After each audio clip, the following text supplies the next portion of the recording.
जिंदगी की असली उड़ान अभी बाकी है। जिंदगी की असली उड़ान अभी बाकी है। जिंदगी का असली इम्तिहान अभी बाकी है। अभी तो नापा है मुट्ठी भर जमीन को। अभी तो नापा है मुट्ठी भर जमीन को। बाकी सारा आसमान अभी बाकी है। बाकी सारा आसमान अभी बाकी है। जय हिंद बच्चों, आप सभी का हमारे YouTube चैनल में एक बार फिर से बहुत बहुत स्वागत है।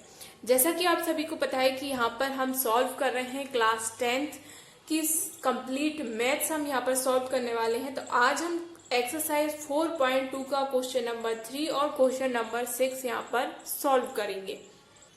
क्वेश्चन नंबर 3 दिया गया है कि ऐसी दो संख्याएं ज्ञात कीजिए जिनका योग 27 और गुणनफल 182 है। तो पहली संख्या हम मान लेते हैं कि माना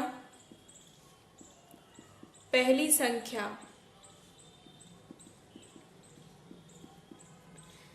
संख्या हमने मान ली x और दूसरी संख्या देखिए पहली संख्या x मानी है और हमें मालूम है प्रश्न में लिखा है कि इन दोनों का योग कितना है 27 है। जब इन दोनों का योग 27 है तो 27 में से जब हम पहली संख्या को माइनस कर देंगे तो हमें दूसरी संख्या भी मिल जाएगी। तो हमने 27 में माइनस x कर दिया तो ये क्या मिलेगी, हमारे लिए दूसरी संख्या मिलेगी। अब प्रश्नानुसार चलते हैं। प्रश्न में दिया गया है कि इन दोनों संख्याओं का क्या है, गुणनफल कितना है 182 है। तो हम इन दोनों का गुणा करेंगे, x गुणा 27 ऋण x। दोनों संख्या है, पहली संख्या गुणा दूसरी संख्या और बराबर इन दोनों का गुणनफल कितना है 182 इन दोनों का गुणनफल है। चलिए यहाँ पर हम गुणा कर देते हैं।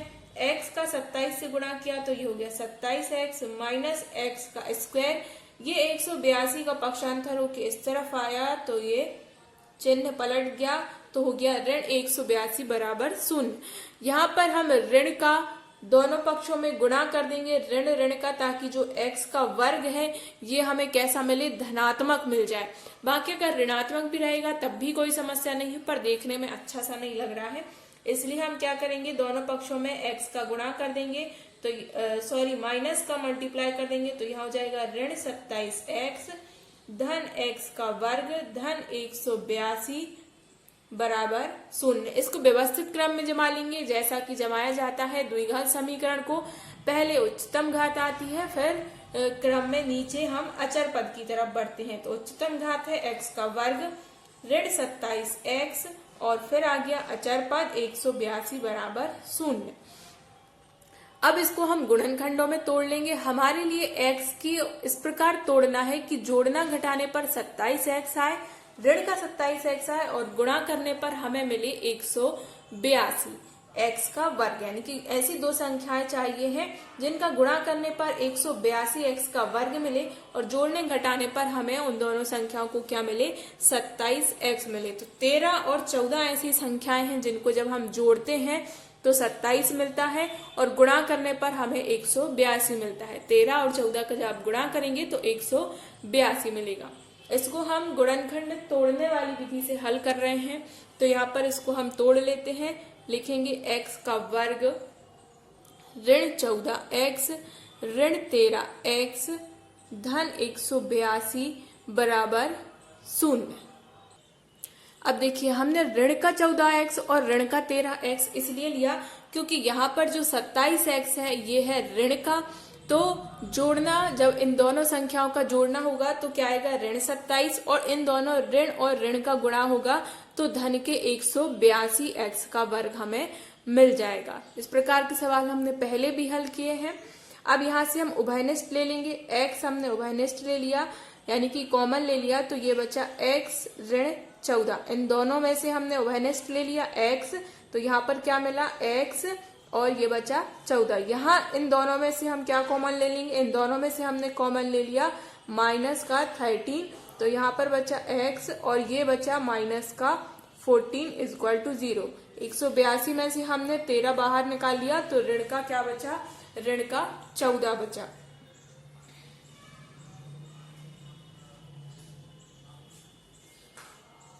अब देखिए x ऋण 14 ये भी है, x ऋण 14 यह भी है, तो इसको हम बाहर ले लेंगे। एक बार उभयनिष्ठ आ गया। अब यहाँ पर क्या बचा, x ऋण 13, ये हमें यहाँ पर मिल गया। अब इसको हम इस प्रकार लिख सकते हैं, दोनों कोष्टक को अलग अलग, क्योंकि ये दोनों कहाँ हैं, गुणा में हैं, इसलिए दोनों गुणनखंडों के बराबर में हम शून्य लिख सकते हैं। x ऋण 14 बराबर शून्य और x ऋण 13 बराबर शून्य। तो ये हो गया x बराबर 14 और ये हो गया x बराबर 13। अब देखिए हमें यहाँ पर दो संख्याएं प्राप्त हुई हैं, 14 और 13। देखिए अगर पहली संख्या 14 है, ठीक है, अगर पहली संख्या 14 है तो दूसरी संख्या क्या हो जाएगी, तो दूसरी संख्या क्या हो जाएगी, 27 में से हम 14 घटा देंगे, 27 ऋण 14 तो क्या मिलेगी, 13 मिलेगा, ठीक है। और अगर पहली संख्या 13 है तो दूसरी संख्या क्या हो जाएगी, 14 हो जाएगी। यानी कि हम इस प्रकार लिख सकते हैं, हमारा आंसर क्या मिल गया कि दोनों संख्याएं क्या हैं, 13 और 14 हैं। आपके लिए सब कुछ समझ आ गया होगा। फिर भी अगर कोई चीज आपको समझ नहीं आती है तो आप हमें कमेंट करके पूछ सकते हैं, ताकि मैं आपको उसका सॉल्यूशन बता सकूं। अब आते क्वेश्चन नंबर 6 पर। क्वेश्चन नंबर 6 है, एक कुटीर उद्योग एक दिन में कुछ बर्तनों का निर्माण करता है। एक विशेष दिन यह देखा गया कि प्रत्येक नग की निर्माण लागत उस दिन के निर्माण किए गए बर्तनों की संख्या के 2 गुने से 3 अधिक थी। यदि उस दिन कुल निर्माण लागत 90 थी तो निर्मित बर्तनों की संख्या व प्रत्येक नग की लागत ज्ञात करनी है। चलिए सबसे पहले हमें क्या क्या ज्ञात करना है, प्रत्येक नग की लागत और जो है बर्तनों की संख्या ज्ञात करनी है। तो हम यहाँ पर मान लेते हैं बर्तनों की संख्या, माना बर्तनों की संख्या,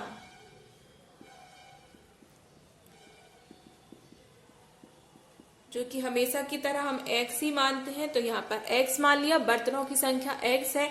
आप जो चाहें x, y, z, a, b, c या अपने नाम का कोई अक्षर तो आप कुछ भी मान सकते हैं, बट यहाँ पर चूंकि गणित है, मानने में हमेशा x ही चलता है, तो यहाँ पर हमने x ही मान लिया है। बाकी आपकी स्वेच्छा है, आप जो भी मानना चाहें। इसके बाद हमें लागत भी पता करनी है। क्या ज्ञात करनी है, नग की लागत। तो यहाँ पर हम क्या करेंगे, निर्माण की लागत भी लिखेंगे कि निर्माण में कितनी लागत लगी है, बर्तनों को बनाने में कितना पैसा खर्च हुआ है, ये भी यहाँ पर ज्ञात करना है। अब देखिए यहाँ पर प्रश्न के अनुसार क्या लिखा है। प्रश्न में लिखा हुआ है कि एक विशेष दिन यह देखा गया कि प्रत्येक नग की निर्माण लागत, ठीक है, प्रत्येक नग की निर्माण लागत उस दिन के निर्माण किए गए बर्तनों की संख्या के 2 गुने से 3 अधिक थी। अब बर्तनों की संख्या क्या है, x है, तो बर्तनों की संख्या के 2 गुने यानी कि 2x धन 3 अधिक, तो धन हो गया 3। देखो एक विशेष दिन के जो यहाँ पर दी गई है संभावना, हम उसको लेकर के बाकी सब दिनों की बर्तनों की संख्या ज्ञात करेंगे, ठीक है। तो इनने का एक विशेष दिन देखा गया कि प्रत्येक नग की निर्माण लागत, यहाँ पर हम प्रत्येक नग की निर्माण लागत मान रहे हैं, ठीक है। तो प्रत्येक नग की निर्माण लागत उस दिन के निर्माण, और निर्माण कितने बर्तन किए गए थे, x बर्तन निर्माण किए गए थे, और प्रत्येक बर्तन की निर्माण लागत क्या हो गई, बर्तनों की संख्या के 2 गुने यानी कि 2x से 3 अधिक यानी कि धन 3 हो गई। तो आप समझ में आ गया, बर्तनों की संख्या हमने x माना है और निर्माण में लागत, प्रत्येक बर्तन के निर्माण में लागत क्या हो गई, 2x धन 3 हो गई। अब फिर से चलते हैं हम प्रश्नानुसार। अब प्रश्न में और आगे जाएंगे तो प्रश्न में लिखा है कि उस दिन कुल निर्माण लागत 90 थी। तो यहाँ पर देखिए बर्तनों की संख्या में हम गुणा कर देंगे एक बर्तन की लागत का, तो क्या आ जाएगी, निर्माण की लागत आ जाएगी। मान लीजिए कि आपने एक मटका बनाया, ठीक है, एक मटका बना रहे हैं और एक मटके में आपका खर्च हो रहा है 30 रुपए, ठीक है। एक मटका बनाने में आपका खर्च कितना हो रहा है, 30 रुपए। एक मटका बनाया, ठीक है, एक मटका बनाने में आपके कितने रुपए खर्च हो रहे हैं, 30 रुपए। और मैं अगर आपसे कहूं कि जो है आप 10 मटके बनाएंगे तो कितने रुपए खर्च होंगे, 300 रुपए खर्च होंगे, यानी कि 300 रुपए की आपकी लागत लगेगी। अब ये 300 कैसे निकाला आपने, 10 गुणा एक मटके की लागत, ठीक है। एक मटके की लागत में आपने 10 का गुणा कर दिया तो कितने निकल आए, 30 मटकों की लागत निकल आए। इसी प्रकार हम जब एक निकाल रहे हैं, एक की तो हमें मालूम है कि कितनी है, बट एक्स यानी कि जितने बर्तन बने उस दिन कितने बर्तन बने उसकी निर्माण लागत यहाँ पर 90 दी गई है, वो हमें मालूम नहीं है। तो यहाँ पर हम क्या करेंगे, बर्तनों की संख्या में हम गुणा कर देंगे किसका, एक मटके की निर्माण लागत का, यानी कि एक बर्तन की निर्माण लागत का। और उस दिन कुल खर्च कितने हो गए थे, निर्माण लागत कितनी लगी थी, 90 रुपए, ठीक है। तो ये हो गया एक मटका गुणित एक बर्तन गुणित एक बर्तन की निर्माण लागत बराबर एक दिन में कुल निर्माण लागत, ठीक है, समझ आ गया। अब इसको हम आगे सॉल्व करते हैं। x का गुणा 2x से करेंगे तो 2x का वर्ग धन 3x, ये 90 इस तरफ आ जाएगा तो ये हो जाएगा माइनस का बराबर क्या हो गया, 0। यहाँ पर अब हम इस समीकरण को तोड़ेंगे। इस प्रकार तोड़ना है कि 90 गुणा 2 यानी कि 180x का वर्ग आए उन दोनों संख्याओं को गुणा करने पर, और उन दोनों संख्याओं को जोड़ने या फिर घटाने पर हमें 3x मिले। तो ऐसा है 15 और 12 जिनको घटाने पर कितना मिलता है, 3x, और 15 12 180 हो जाता है। तो यहाँ पर हम इसको तोड़ के लिखेंगे, ये हो जाएगा 2x का वर्ग धन 15x और ऋण के 12x लिखेंगे क्योंकि हमें क्या करना है, घटाना है, तभी हमें 3x मिलेगा। और गुणा करने पर भी हमें ऋण के 180 चाहिए। देखिए यहाँ पर 90 जो है ऋण का है तो हमें ऋण के 180 चाहिए, इसलिए भी हम ये 12 कैसा लेंगे, ऋणात्मक लेंगे। अब यहाँ इन दोनों में से कॉमन उठाएंगे और यहाँ इन दोनों में से कॉमन उठाएंगे। सबसे पहले इसमें से हमने कॉमन उठाया, क्या मिलेगा, सिर्फ x मिलेगा और कुछ भी कॉमन नहीं है। तो ये आ जाएगा 2x धन 15। यहां से हम ऋण का 6 कॉमन ले लेंगे क्योंकि और कुछ तो है नहीं। ऋण का 6 कॉमन ले लिया तो यहाँ क्या बचे, 2x ऋण 15। अब देखिए यहाँ पर ये ऋण भी हमने बाहर ले लिया था तो अंदर जो दो संख्याएं आई ये भी कैसी आई, ये धनात्मक आएंगी, ठीक है। अब यहाँ पर 2x धन 15 और ये भी 2x धन 15, तो इसको हम एक तरफ ले लेंगे या फिर कह सकते हैं उभयनिष्ठ ले लिया। उभयनिष्ठ लेने के बाद क्या बचा है, x ऋण 6 और बराबर 0।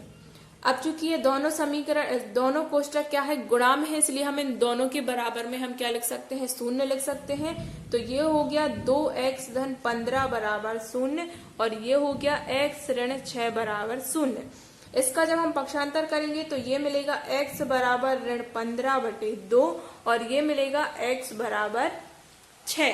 अब देखिए कोई भी जो है निर्माण लागत या फिर बर्तनों की संख्या, यहाँ पर x है बर्तनों की संख्या, तो क्या बर्तनों की संख्या कभी कोई ऋणात्मक संख्या हो सकती है, नहीं हो सकती, हमेशा धनात्मक और वास्तविक संख्या ही होगी। तो यहाँ पर बर्तनों की संख्या हमें कितनी मिल जाती है, बर्तनों की संख्या हमें मिल गई x। तो हम आंसर लिख देंगे बर्तनों की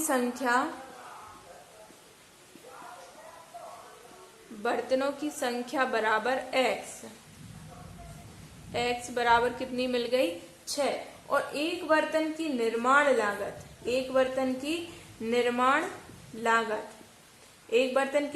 लागत हमने कितना माना था, 2x धन 3। तो यहाँ पर x की जगह हम 6 रख देंगे तो हो जाएगा 2 गुणा 6 धन 3, तो 6 दूनी 12 और 3 कितने हो गए, 15। तो ये आंसर कितना मिल गया, 15, यानी कि 15 क्या है, निर्माण लागत है, ठीक है। एक बर्तन की निर्माण लागत 15 और उस दिन बनाए गए कुल बर्तन कितने हैं, 6।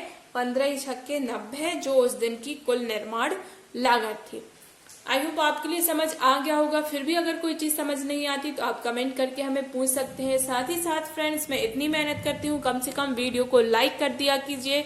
इस प्रकार की मैं और वीडियो बनाऊं, मुझे मोटिवेशन मिले, इसके लिए ये वीडियो अपने दोस्तों के साथ शेयर कीजिए ताकि ज्यादा से ज्यादा लोग ये देख सकें। और साथ ही साथ सारा कोर्स फ्री है, तो जो स्टूडेंट कोचिंग नहीं पढ़ पाते हैं उनके लिए भी प्रॉफिट हो सके। We'll be right back.